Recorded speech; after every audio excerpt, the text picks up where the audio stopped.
9:30 a.m. and today is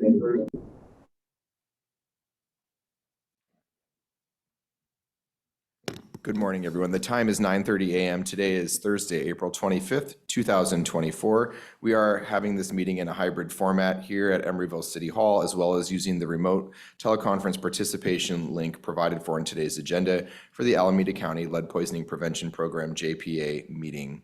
First, begin with the roll call, please.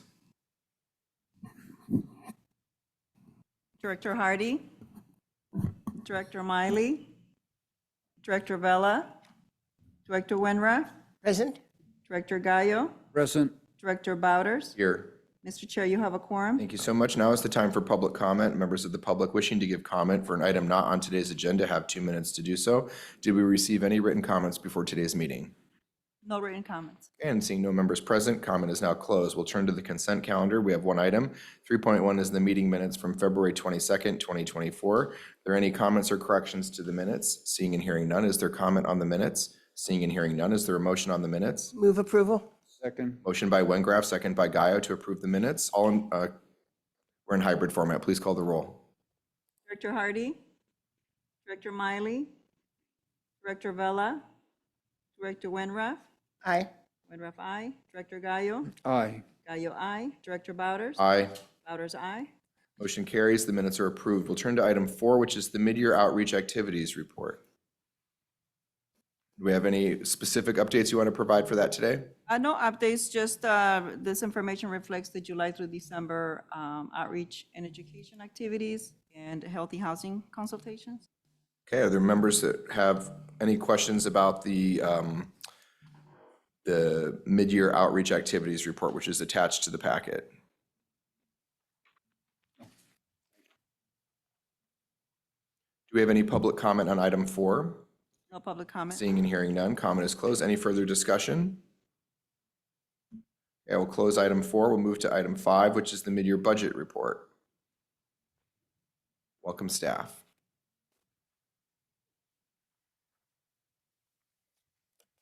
Good morning, Board Directors.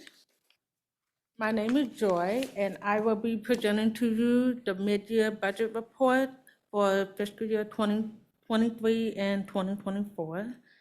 And before I get started, I wear hearing aids, so if you have any questions, I may ask you to repeat yourself if I miss anything. Okay, thank you. So as you receive in your packet, you should see in page 11, I will be highlighting key things that I want you to know.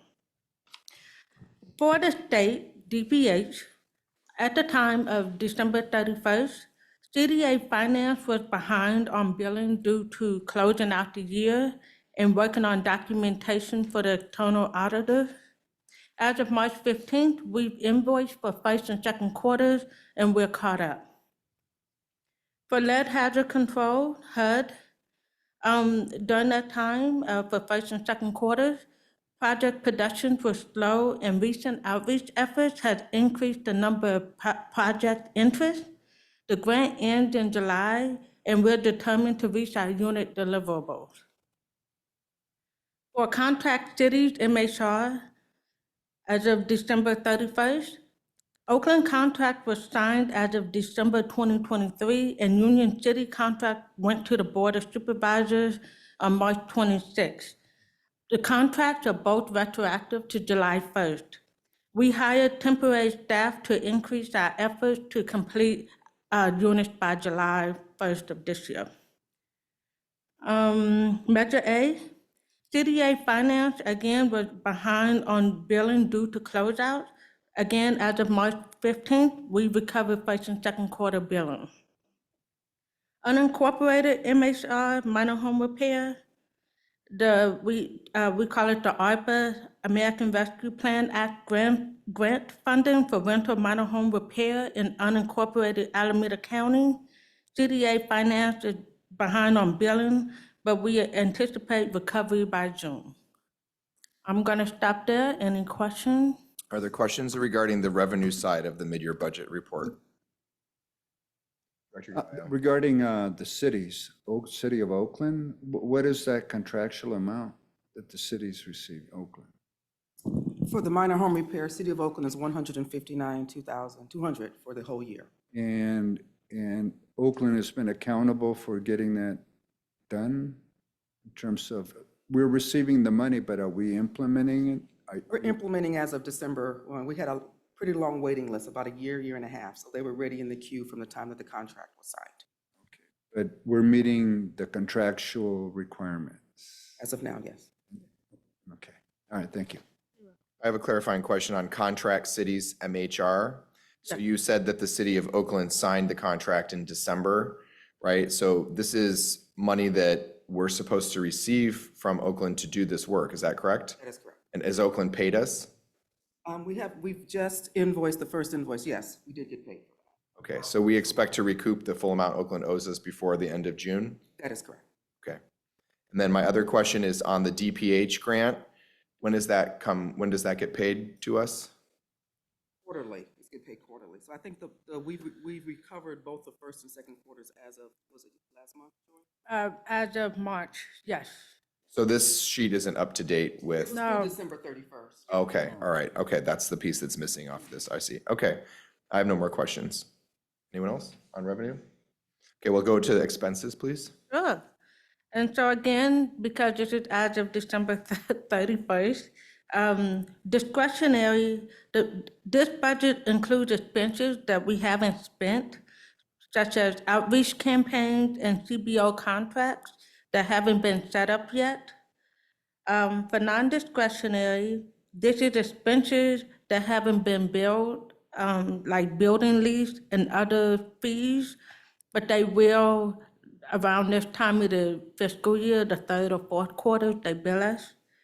And then for lead hazard control grant, minor home repair and relocation, again, this is related to what we said about revenue for HUD.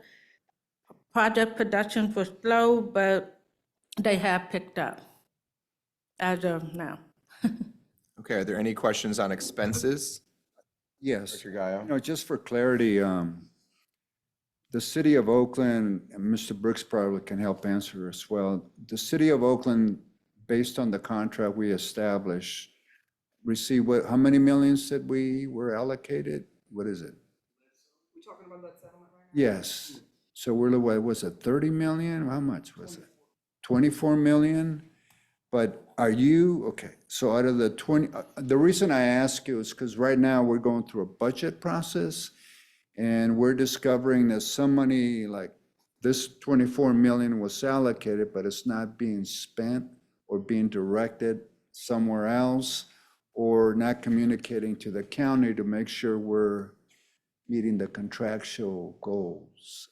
Are you monitoring that, That settlement question, we'll let Larry have that one. Mr. Brooks? Because So yes, $24 million, which we reached an agreement after about 2 years of negotiations in which $4.7 million was given to the city of Oakland for the purposes of primarily hiring consultants to help them to develop a proactive rental inspection program, as well as to establish a spending plan based on the race and equity impact analysis report. That was, the 4.7 million was to hire consultants to help Oakland come up with a spending plan based on the race and equity impact analysis report that was done by Department Head Darlene Flynn, Race and Equity Department. They hired a consultant who put together a report, and they said they wanted to spend the money based on the recommendations in that report, which included the top priority was a proactive rental inspection program. $9 million is being kept within Healthy Homes under the court settlement agreement. The judge ordered that Alameda County and Oakland negotiate how the money was to be spent. And so under the agreement that was signed in 2021, it was agreed that $9 million would be held up until such time as Oakland could come to the county with a proposed plan for how we might spend that money in the city of Oakland. and therefore we have been waiting. As of 2 weeks ago at the Rules Committee meeting, I know that the city staff reported that they have yet to hire their consultant, that they are putting out an RFP. They hope to have a consultant on board by June so that they can then come and report to the Rules Committee what the plan of action will be. I'm anticipating that if they're successful, that consultant will probably want to take some time to study the situation and collect data, similar to the consultant who did the race and equity impact report, took about a year. So that's where we are. Yeah, I want to summarize a couple of things. So we had 2 years of negotiating between the county and Oakland on how to divide the money in the settlement, because Oakland got its own allocation but wanted a portion of the county allocation. We came up with this plan. Oakland has had 2 years to spend 4.7 on these consultants, has not done it yet. Correct. But it is in a process now of reporting that they are putting out an RFP. So even if they were to hire within 60 days, seems unlikely unless they're at the end of the RFP process. But even if they were to hire, they're going to need to have time to develop the plan then for how to disperse the money. Is the 4.7 million only for consultants, or is it also to get their work off the ground to get started? Yeah, the 4.7 was to be utilized to lay the foundation for the work that's being recommended in the race and equity impact analysis. Now, a clarification, $24 million was awarded to Oakland and Alameda, and then the judge said, you guys have to negotiate how that money is to be divided. That was 2019. That was the long negotiation. Yeah, and then finally by 2021, we had reached an agreement on what became basically a 60-40 split, in which Oakland got 20% right up front, 4.7. The county received roughly $9 million to spend outside of Oakland, and then another $9 million was put aside until Oakland could come up with a plan for how they would like us to spend the money in Oakland. That was at their request because they wanted to use their race and equity plan. That was the original reason I remember them saying. Correct. I guess, well, it's another example of lack of cooperation within government. I don't want to talk about the Coliseum, that's another story, but here's another example. So, you're doing this daily for a living and seeing what other cities do, but the city's not coming to you and saying, what do we need to do next? Why do I need to go around hiring more consultant after consultant when you've been doing this for many, many years?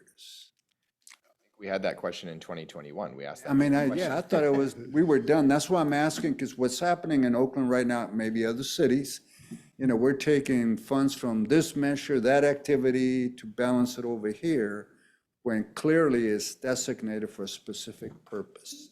And there's a great need in the neighborhoods to get the work done, and I'm just wanted to check, but I'll follow up with you, because I did ask that question and they throw it back on, they're waiting for you guys to do X, Y, Z. So it's going like this. All right, but I'll follow up with you. I would say go back to the Rules Committee's meeting where they spoke to the Rules Committee members and said, it's on us. We have to hire a consultant to come up with a proposal before we will go back to Alameda County. I'm more than willing to just utilize our 30 years of experience in child lead poisoning prevention and start spending the money in Oakland. And in fact, in the director's report, I was going to share a little bit of information in that regard. So yeah, if we want to start spending the money more quickly, we don't have to wait on a consultant. You could probably utilize our expertise and let us come up with a spend. Anyway, so I'll reach back out. We are looking at a $200 million deficit, and we're discovering that we were taking money from this one to do that one, and we shouldn't have been doing some of that. And I think this is where this is going. So anyways, I'll check back with you. Okay. Yeah. Director Wengraf. I would hate to see a big part of the money spent on consultancies when we already have the data. And we already have the staff who has the capability to do the work. And it is interesting that question has been brought up to at least one of the candidates for the Board of Supervisors in regards to what are you going to do in order to make sure this money is spent on lead poisoning prevention while you are still on the city council? Because if you don't do it then, and you happen to end up making it to the Board of Supervisors, then you're going to be on the other side of the equation, and you'll be in the same frustrating seat that we're in. So my question is, what are they going to tell us that we don't know? We kind of felt that way about the Race and Equity Impact Analysis Report. It's a very fine piece of information, but if you review it, and it's on the Oakland's website, it really doesn't tell us anything that we don't already know. Thank you. Thank you for that. Any other questions? Are there any other questions on the expenses portion of this? Okay, seeing none, go ahead. Is that the end of the presentation? All right, is there any public comment on the mid-year budget report? No public comment? Public comment is closed. Is there any further discussion from members? Seeing and hearing none, thank you very much for the update. Okay, we'll move to item 6, which is the director's report. Thank you, directors. Before I get into the report, let me just compliment the staff, Joy in particular, for giving you her first budget presentation to the JPA Board of Directors, and to April, who has been mentoring her in that regard. We are placing a high emphasis on the importance of sustainability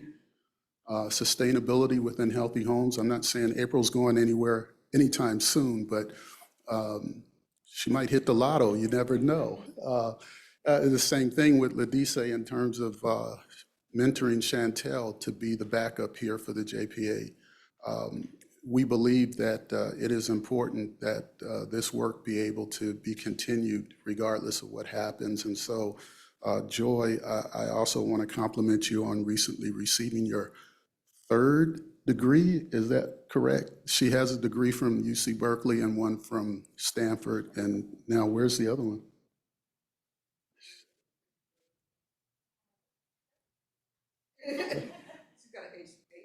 Oh, and just picked up another degree. So always learning and always using what she learns to make our department better.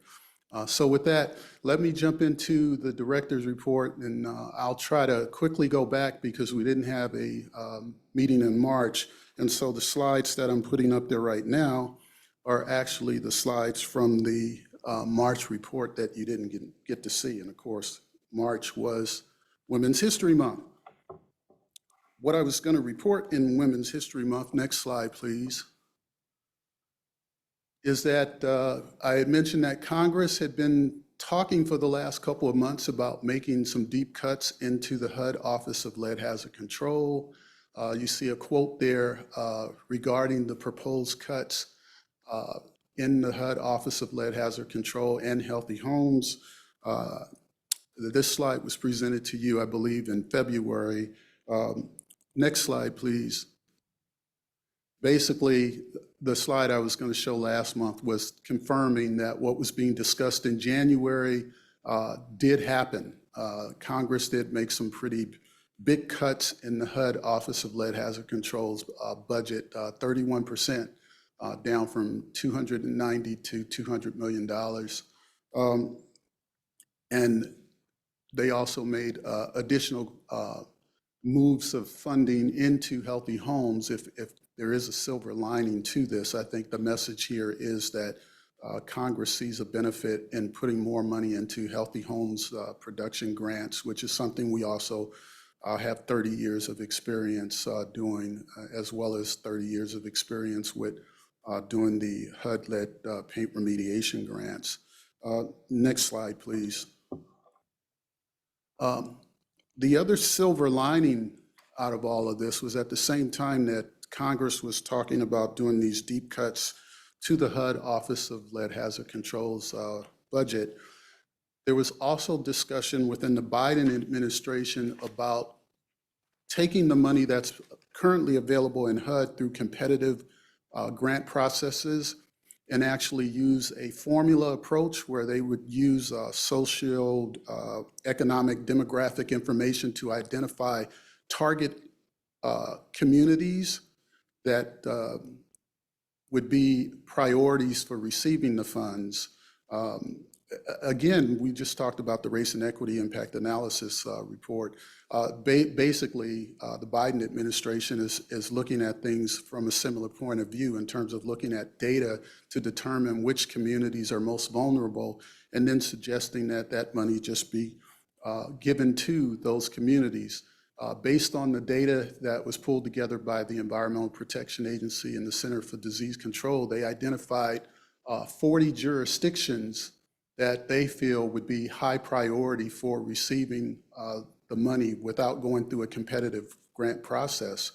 And Alameda County is amongst those 40 jurisdictions that was identified. And so next month, when I go to HUD headquarters in Washington, D.C., I and others like me will be encouraging HUD to take the recommendations of the Environmental Protection Agency and the Center for Disease Control and just point that money towards, among other jurisdictions, Alameda County, to do child lead poisoning prevention work, and more of the money to be spent on healthy homes production work, which allows you to do a lot of repairs to the properties. Now, with that said, let me go back to the cuts that were made by Congress. One of the reasons they made the cuts is because for the last few years, the HUD Office of Lead Hazard Control and Healthy Homes has not been able to disperse the money through the competitive grant process. Part of the reason for that is many jurisdictions didn't want to apply for the grants. They felt that the requirements, the regulations that had to be met were too overwhelming for their limited resources. They also felt that in terms of the eligibility requirements for rental housing providers to receive the money, that they were making it too difficult, and therefore a lot of rental housing providers just would not apply for the funds. In terms of like income verification documentation that the rental housing providers, AKA landlords, had to get from their tenants was something that they felt was very discouraging, very difficult, especially in this current climate coming out of the pandemic and with the eviction moratoriums. There is really a strong atmosphere between landlords and tenants, to put it nicely. And so landlords have not been in a hurry to apply for these funds. And because HUD could not disperse them, that's part of the reason why Congress said, let's cut the money. And so with this formula approach, the good news is Alameda County would not have to compete if HUD accepts these recommendations. We would just be targeted to receive funds. The bad news is if they don't change some of these guidelines or regulations, requirements on these funds, we would continue to have difficulty getting property owners to apply for the funding. So that is also part of my mission, and others that will be in Washington, D.C. next month, is to encourage Congress to inform the HUD Office of Lead Hazard Control that changes need to be made in order for this money to be spent. Any questions? Are there any questions on this part? What's the timeline? Pardon? What's the timeline that we're under? That is the other fear here, is that if HUD actually does listen to the recommendations that are being made by the EPA and the Center for Disease Control, that they have a history of kind of dragging their feet on things.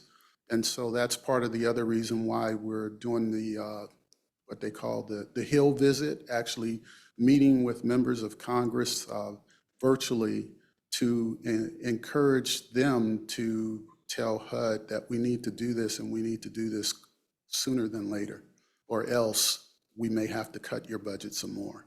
Congress will take that action when? Congress will take that action probably in the next budget year. Continue? Okay. Now we move into April's director's report next month. Okay, let's see. Oh, wait, slide left over from the last month's report, Berkeley. There's some good news here, Director Wingraf. As you see in the article here, Berkeley has their own public health division. And as Joy mentioned in our budget report, part of our funding comes from the California Department of Public Health. Berkeley does not receive any of those funds. They chose not to apply. I've been told that this may be like the HUD situation, that it's too difficult in terms of the amount of money that's being offered to Berkeley for them to bother to apply for the funds. But that is something that I think should be looked into in terms of Berkeley maybe approaching the California Department of Public Health and looking at their formula for how they disperse money throughout the public health departments throughout California, because there may be something wrong with that formula that if it results in Berkeley not being allocated enough money to where they feel that it's worth them applying for. The good news here is that I've talked to our own public health nurse director, who says that in terms of the services that are being provided in Berkeley by the Berkeley Public Health Department, in spite of not getting those state funds, she says the services are superb. Okay, now next slide. So this is April, and April is National Healthy Homes Month. And just want to make everybody aware of that. Thank Director Botters for some of the work that he has done with us this month in terms of promoting this. Our Board of Supervisors also helped us a lot in terms of providing a proclamation declaring April Healthy Homes Month, because again, we're talking about HUD. June has always been National Healthy Homes Month. We found out in late February that they had moved it from June to April, and we were all confused as to why the sudden change. And we only found out because we were on a webinar and we saw somebody from HUD who had a virtual background that said, April is National Healthy Homes Month, and we were like, huh? And shortly after that, HUD sent out a communication throughout the country informing everyone that the Secretary of HUD had decided, let's change it from June to April, instead of just waiting and celebrating it in June this year and maybe changing it to April in 2025. So Director Gallo, that kind of gives you an idea of what I'm up against when I go to DC. Next slide. So something else really good happened in April, and that was that HUD did put on their National Healthy Homes Conference under the requirements of the HUD Lead Hazard Control Grant. The grantees have to attend these conferences, what they also refer to as Grant Management School. And so we did have a delegation from our department that went, and the upside to this is that it did create that opportunity for our staff to talk to HUD management about some of the challenges to getting money spent through these HUD grants. And I've received a number of messages from DC already saying that they really appreciated the suggestions that are being made, especially in light of the congressional cuts that they've just experienced. And so I think our staff here, April's one of them that went, have kind of paved the way for me to make my conversations with the HUD executive staff easier next month. Next slide. So we just touched upon this a little while ago in terms of the lead settlement funds. And so I won't say any more about that other than Director Gallo, as you can see there, if you go to your website, you can witness it yourself and hear Caleb Smith and also Representative Lon, I think, from City Building and Planning, explaining to your Rules Committee why it is that they have yet to come up with a recommended spending plan for the lead settlement funds. Next slide. And this will be my last slide. So HUD lead paint remediation projects, HUD lead hazard control grants. But when we compete for these grants, we always have to explain to the folks at HUD, how many units we think we can do with the amount of money that we are applying for. And we're always at a disadvantage, at least for now, because HUD sets up their guidelines based on things like national averages, and we already know that the cost of housing in the Bay Area is nothing like the cost of housing, say, in Nebraska. But in terms of applying for the grants and receiving the grants, we currently try to play by their rules, and we come up with what we believe is the average cost for doing a lead paint project. And so right now, we say that on average, we can do a lead paint remediation project for $10,000. Under the HUD requirements, if it's over that, say a medium cost of $10,000 to $20,000, I, as the director, am allowed to approve staff to move forward on those projects. Same thing if it's high cost, $20,000 or more.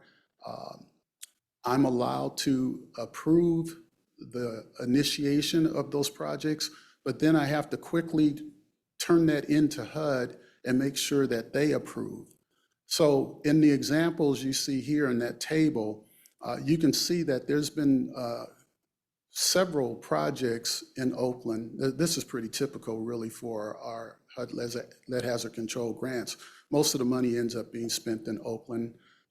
Again, if you refer back to the race and equity impact analysis, there's plenty of data in that report that we provided Oakland that tells you why we end up spending most of the money in Oakland. So in this table here, you can see in these examples, there's been several that I've approved, but I now have to make sure that HUD is not going to give me any pushback on those projects. One way to solve this that staff has discussed with me is that we could try to stay within our average here and that way spend money on more projects if we could use lead paint settlement dollars to offset some of these costs, and it would make it an easier sales pitch to HUD. And that's what we have the option to do with that $9 million that was given to Alameda County for all of the county with the exception of Oakland. And that's the irony here, because most of the work is occurring in Oakland, and it has been suggested to me that we use some of our lead settlement funding to offset some of these projects, which typically the more expensive projects occur in Oakland, not in other parts of the county where we do a lot of the work. And so I have refused to do that. I believe that this is one of those negotiating points that we need to have with Oakland. You don't need to hire a consultant to tell us that we can use a portion of that money to start offsetting the cost of these projects, because otherwise we're going to stop doing these medium and high cost projects in Oakland, which really isn't fair to the residents of Oakland. Any questions? Are there any questions? Director Yes, Caio? who's your contact now with the city of Oakland that's overseeing this project? The gentleman in the video, Caleb Smith, was the person who heads up the new negotiations team that we met with last summer. Who is it now? I mean, we keep changing. No, it's Caleb. He is the Caleb? head of, yeah. Now, his boss is probably LaTonda Simmons, because when I look at the Oakland organizational chart for the city administrator's office, she is the deputy city administrator that is over the lead settlement. All right, thank you. Anybody else with questions on this? Okay. Is that the end of the report? That's the end of the report. Thank you for that report. Is there any public comment on item 6? No public comment? Okay, comment is closed, as is this item. Turn to item 7, which is the monthly report. Members, the monthly report is attached to the packet. Are there any members who have questions on the monthly report? Staff, are there any updates to the monthly report not included in this packet? No, I would just like to highlight a couple of things. Please. In February, we did issued a newsletter, Stay Healthy in February, and it had received an opening rate of 44%, and which is above the national average of 34%. Our emails continue to be a great way to communicate and strengthen relationships with partners in the community. Also, in March, we partnered with the CDC, Agency for Toxic Substances and Disease Registry, and community-based organization Plantify. We held a soil shop testing event in the Cherryland area, and I'll share a picture with you. We were, let's see, where do I share? Just a moment, please. This is the group that we participated in the event. We did 43 soil sample screenings. We had about over 400 and people pass by our booth, and it was a very successful event. That's all I have. Who's the the month. bunny?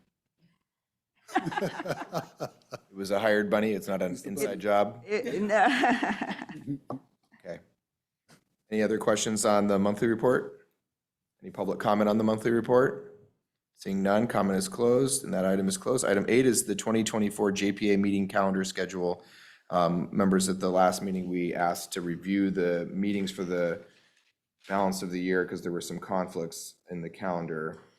So I want to just walk through our meeting schedule real quick to see if there is anybody. I know I have one of them at least. I think Director Vela had one, but I can't remember what month it was.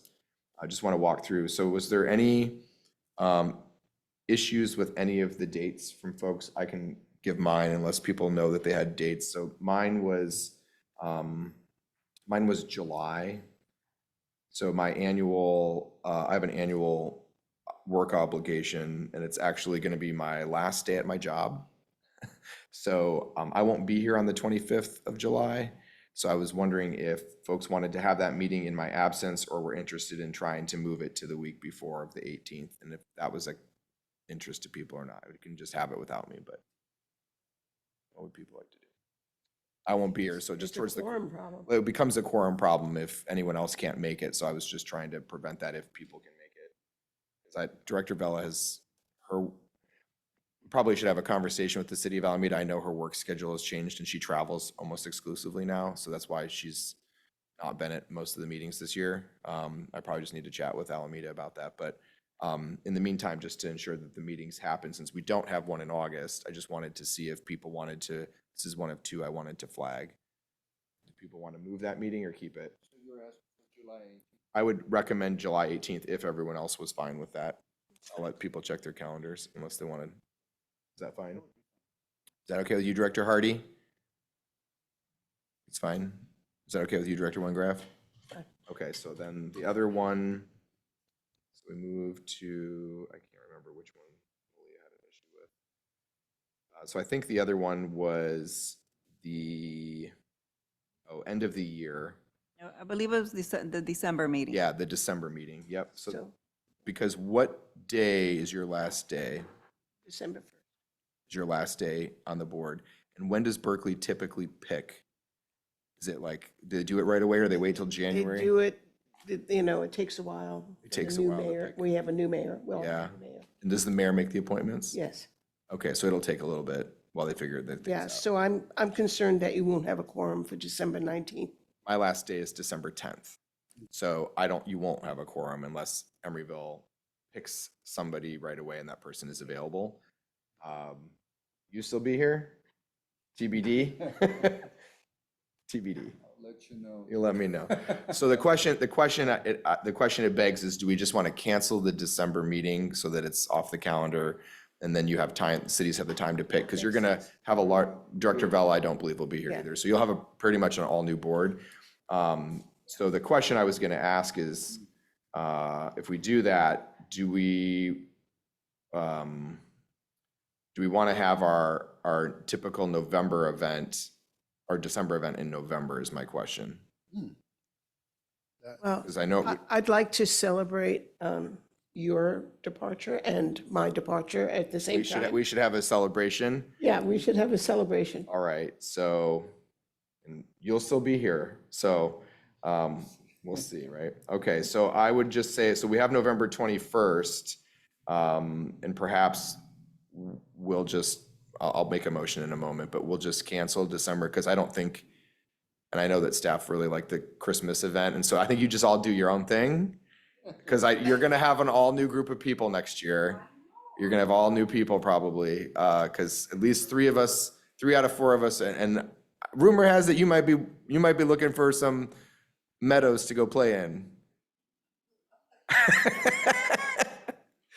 Are you staying on the community roll longer? Oh, you are? Okay. I know you had said at some point you were thinking about it, so I just curious whether we're gonna do a full wholesale turnover or what. All right, well, hopefully that's beyond Susan and I. So I'm gonna make a motion to reschedule the July 24 meeting to July 18th at 9:30 a.m. at Emeryville City Hall, and to officially cancel the December 2024 meeting. That's my motion. Second. Okay, and is there any comment on the motion? No, do you have any comments before we call for a vote? Okay, so there's a motion by Bowders and a second by Wengraf to amend the calendar as been described. Please call the roll. Director Hardy? Hardy, aye. Director Miley? Director Vella? Director Winruff? Aye. Winruff, aye. Director Gallo? Aye. Gallo, aye. Director Bowders? Aye. Bowders, aye. Okay, the calendar has been amended, and we will have a little party in November, which will be fun. We'll have a good time. We'll come here and have a good day. It'll be a Thanksgiving, which is my favorite holiday. So instead of Christmas, we'll have a little Thanksgiving theme instead. All right, so that brings us to number 9, future agenda items. Are there any requests for future agenda requests? Seeing none. Item 10 is announcements from board members. Are there any announcements? Okay. Happy Healthy Homes Month to all of you. Yes. Thank you for all the work you do. I appreciate you.